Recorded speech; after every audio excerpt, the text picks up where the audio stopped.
This has been a summer when LGBT activism has been at the forefront of both the social and the political conversation. In July, police in the city of Białystok were forced to detain several far-right protesters as they sought to block the city's first ever equality parade. Then we saw one of the country's key newspapers announcing that they were releasing these LGBT-free zone stickers. And more recently, the Archbishop of Krakow coming out and calling the LGBT community a rainbow plague. Now, it's these comments in particular which have resurfaced after they received extra praise and more praise from one of the country's key political figures.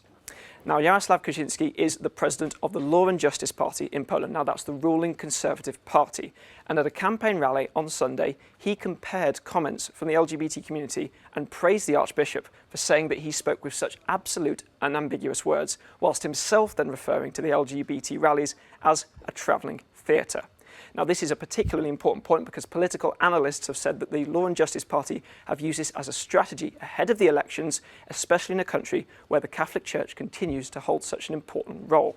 And indeed, this is not the first time we have seen a key member of the Polish government coming out and attacking the LGBT community.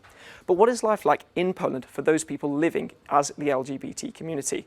Well, many of them who we've spoken to over the last month in the Cube have told us that they do not feel safe and that they fear for their lives and their security. But one of those who did was Marek Scholes. Now, he's one of the few openly gay councillors in Poland at the Warsaw City Council.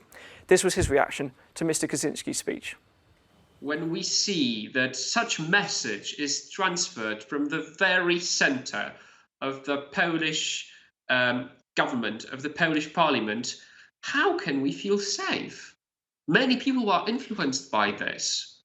I am afraid many gay people might feel discouraged, might feel insecure, and ultimately might fall victim to violence.